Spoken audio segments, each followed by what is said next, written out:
Audio क्रमांक 8। पुस्तक का नाम भारतीय संस्कृति के आधारभूत तत्व। लेखक पंडित श्रीराम शर्मा आचार्य।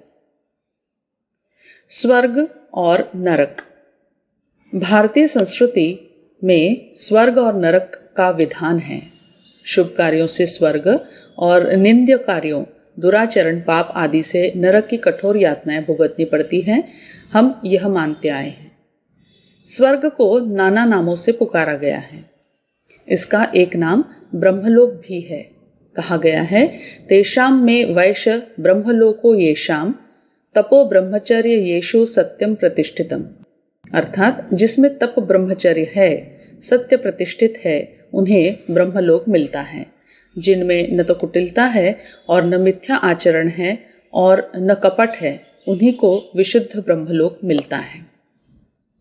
जिस मानव में आशंका, दुख, चिंता, भय, कष्ट, क्षोभ और निरुत्साह है, भोग विलास और तृष्णा है, वही नरक में है। जो धर्म पालन, ईश्वर की सत्ता से विमुख है, नास्तिक है, वह नरक में जाते हैं, नष्ट हो जाते हैं। काम, क्रोध, लोभ, मोह, ये चारों नरक के द्वार हैं। इनमें से किसी के भी वश में पड़ जाने पर नरक में पड़ा हुआ समझना चाहिए। अशुभ वासनाओं के भ्रम जाल में पड़कर मनुष्य दारुण नरक की यंत्रणा में फंस सकता है। अन्य प्राणी तो क्षुधा और वासनाओं के जंजाल में बंधे हुए वासना तृप्ति में ही जीवन नष्ट कर रहे हैं। वे नवीन कर्मों के द्वारा अपने को समुन्नत करने का प्रयत्न नहीं करते, पर मनुष्य कर्मयोनि में रहकर नए संस्कारों का उपार्जन करने वाला प्राणी है। उसके सामने दो मार्ग हैं, एक तो बंधन या नरक का और दूसरा मोक्ष या स्वर्ग का। संसार के भोगों में फंसा हुआ मानव नरक में ही पड़ा हुआ है। इसके विपरीत सत्संग, परोपकार, शुभ कार्य, समाज सेवा, आत्म सुधार द्वारा मनुष्य मोक्ष की ओर अग्रसर होता है। जो व्यक्ति शास्त्र निषिद्ध कर्मों में, पाप प्रवृत्तियों में लगे रहते हैं, वे बार बार आसुरी योनि को तथा अधम गति को प्राप्त होते हैं। गीता अध्याय 12 श्लोक 20। विषयासक्ति में पड़े हुए भोगों को लगातार भोगने वाले नरक में जाते हैं। सांसारिक भोग सुखों की प्राप्ति के साधन रूप, सकाम रूप से भिन्न यथार्थ कल्याण को न जानने वाले व्यक्ति पापों के परिणाम स्वरूप हीन योनि, कीट, पत, शूकर या वृक्ष, पत्थर इत्यादि में जाते हैं। पौराणिक मान्यता यह है कि स्वर्ग और नरक दो भिन्न भिन्न लोक हैं। दंड या पुरस्कार प्राप्ति के लिए मनुष्य वहां जाता है। वहां अपने पुण्य पाप का पुरस्कार प्राप्त कर पुनः इस लोक में आता है। दूसरी मान्यता यह है कि स्वर्ग और नरक स्वयं मनुष्य में ही विद्यमान है। ये उनके मन के दो स्तर हैं। मनुष्य के मन में स्वर्ग की स्थिति वह है जिसमें देवत्व के गुणों का पावन प्रकाश होता है। दया, प्रेम, करुणा, सहानुभूति, उदारता की धाराएं बहती हैं। इस स्थिति में मन स्वतः प्रसन्न रहता है। यही इस मानसिक मार्ग कल्याणकारी है। अतः इसे स्वर्ग की स्थिति भी कहा जा सकता है। दूसरी मनस्थिति वह है जिसमें मनुष्य उद्वेग, चिंता, भय, तृष्णा, प्रतिशोध, दंभ आदि राक्षसी वृत्तियों मनुष्य को अंधकूप में डाल देती हैं। अनुताप और क्लेश की काली और मनहूस मानसिक तस्वीरें चारों ओर दिखाई देती है। अंतर्जगत यंत्रणा से व्याकुल रहता है। कुछ भी अच्छा नहीं लगता। शोक, संताप और विलाप की प्रेतों जैसी आकृतियां अशांत रखती हैं। यही नरक की मनस्थिति है। इस प्रकार इस जगत में रहते हुए मानव जीवन में ही हमें स्वर्ग और नरक के सुख दुख प्राप्त हो जाते हैं। भारतीय संस्कृति के अनुसार संभव है कि अपने पवित्र कर्मों द्वारा आपको इसी जगत में मनः शांति, सुख, स्वास्थ्य, संतुलन इत्यादि प्राप्त हो जाए, या अपने कुकृत्यों द्वारा अशांति, द्वेष, वैर, तृष्णा, लोभ आदि का नरक मिले। ईश्वर कौन है, कहाँ है, कैसा है? ईश्वर विश्वास पर ही मानव प्रगति का इतिहास टिका हुआ है।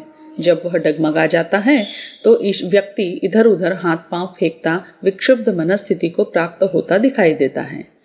ईश्वर चेतना की वह शक्ति है जो ब्रह्मांड के भीतर और बाहर जो कुछ है उसमें, उस सब में संव्याप्त है।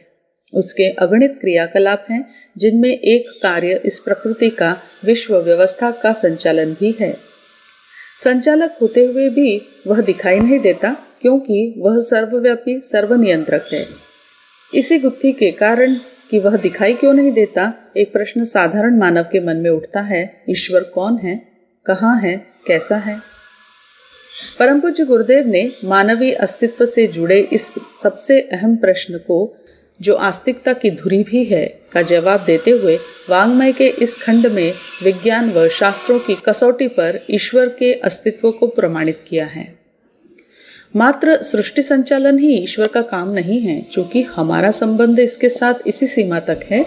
अपनी मान्यता यही है कि वह इसी प्रक्रिया में निरत रहता होगा, अतः उसे दिखाई भी देना चाहिए। मनुष्य की यह आकांक्षा एक बाल कौतुक की ही कही जानी चाहिए, क्योंकि अचिंत्य, अगोचर, अगम्य परमात्मा परब्रह्म ब्राह्मी चेतना के रूप में अपने ऐश्वर्यशाली रूप में सारे ब्रह्मांड को इकोसिस्टम के कण कण में संव्याप्त है।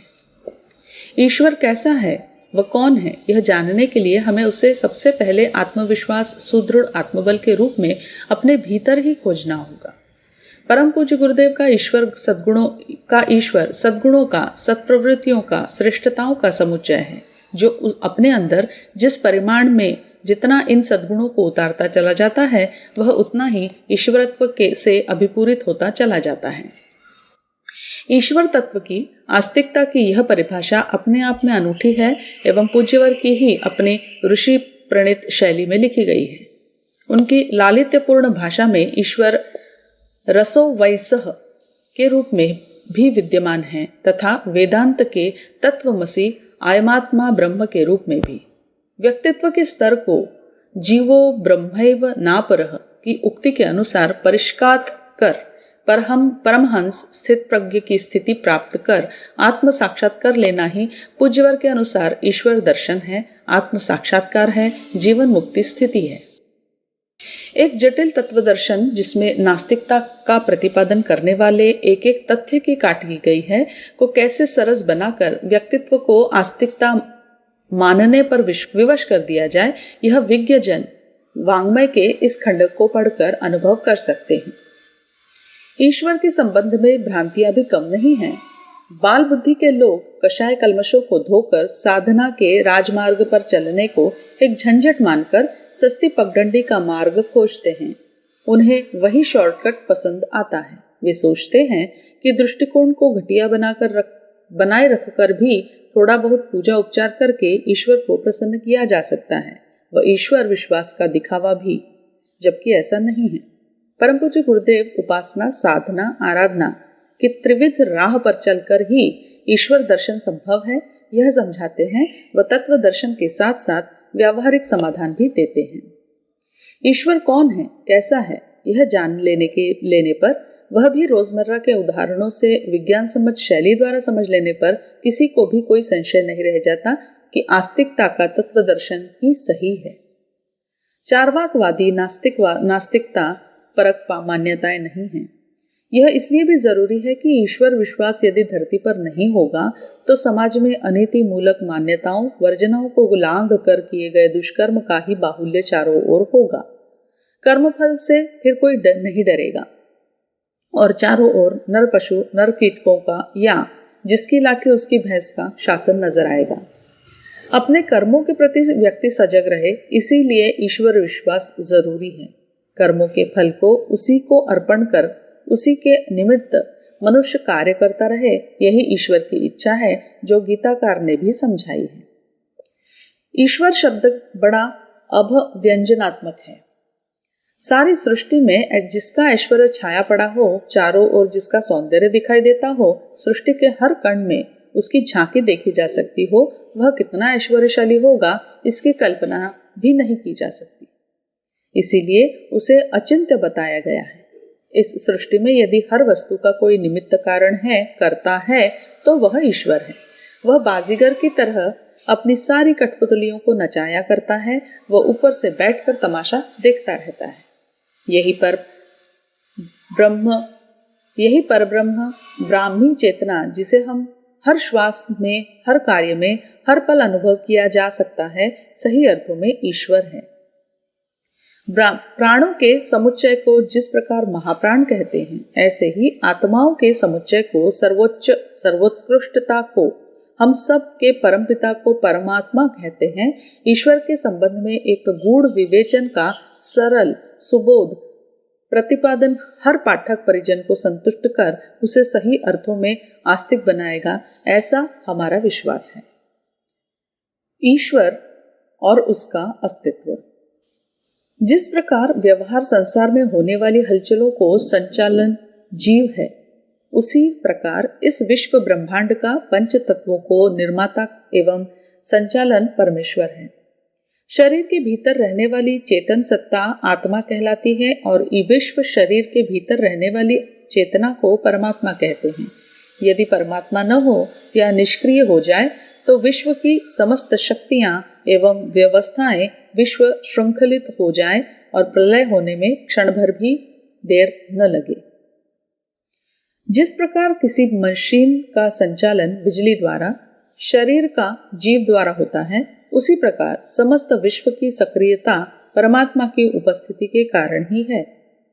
सूर्य चंद्रमा का समय निकलना, अस्त होना, दिन और रात का नियमित रीति से बदलना, ऋतुओं का परिवर्तन, भूमि की उर्वरता, पवन की गतिशीलता, जल की आर्द्रता, शरीरों एवं पेड़ पौधों का जन्म, वृद्धि एवं मरण का क्रम, जीवों एवं बीजों द्वारा अपनी ही जाति के प्रजनन, ईथर आकर्षण आदि विभिन्न सूक्ष्म शक्तियों का अपने अपने ढंग से नियमित संचरण आदि को गंभीरता से देखने पर यह स्पष्ट हो जाता है कि इस विश्व का नियमन एवं संचालक कोई चेतन तत्व है।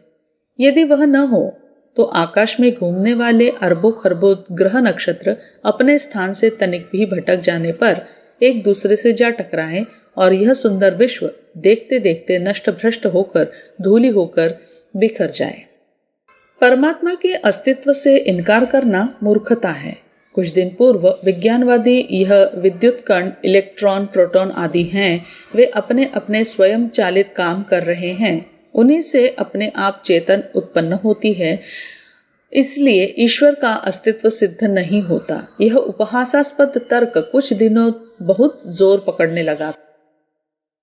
जब वैज्ञानिक अन्वेषणों का प्रथम चरण ही उठा था, अब विश्व विख्यात मूर्धन्य वैज्ञानिक आइंस्टाइन तक यह स्वीकार कर चुके हैं कि अणुओं का नियमित रूप से अपनी गतिविधियां जारी रखना ही किसी चेतन तत्व का कार्य, अपितु उन अणुओं के भीतर उनकी निज की चेतना भी विद्यमान है।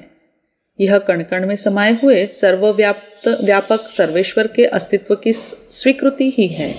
जैसे जैसे विज्ञान रूपी बालक में अधिक प्रौढ़ता एवं समर्थता आती जाएगी, वैसे वैसे अपने पिता को पिता के रूप में पहचानना कठिन न होगा। पक्षपाती नहीं, न्यायकारी।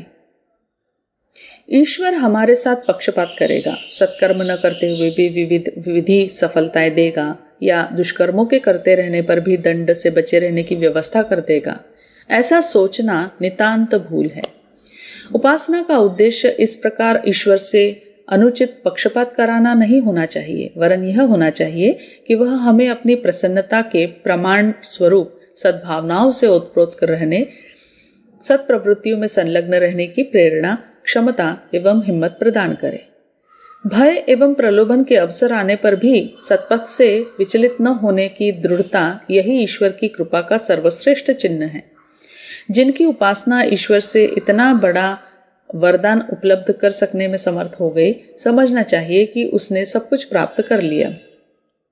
इससे बढ़कर सुख, सौभाग्य एवं गर्व गौरव की बात और कुछ भी नहीं हो सकती कि यह कर्तव्य पथ पर पूरी तत्परता, ईमानदारी और प्रसन्नता के साथ संलग्न रह सके। मार्ग में आने वाली कठिनाइयों को तुच्छ समझकर उनकी दरगुजर करता रह सके। सच्ची उपासना साधक को इसी गौरवपूर्ण स्थिति तक पहुंचाती है। पापों से डर और पुण्य से प्रेम, यही तो भगवत भक्त का प्रधान चिन्ह है। कोई व्यक्ति आस्तिक है या नास्तिक, इसकी पहचान किसी के तिलक, जनेऊ, कंठी, माला, पूजा पाठ, स्नान, दर्शन आदि के आधार पर नहीं, वरन भावनात्मक एवं क्रियात्मक गतिविधियों को देखकर ही की जा सकती है। आस्तिकता एक प्रकार का दिव्य नशा है, उसे जो पी रहा होगा उसकी गतिविधियों में उत्कृष्टता का समावेश होना चाहिए। वह शराबी क्या जिसके पैर न लड़खड़ाए, आंखों में डोर न पड़े और आवाज भर्राई न हो, मुंह से बदबू आती है कि नहीं, यह देखकर किसी के शराब पिए हुए की जानकारी हो जाती है।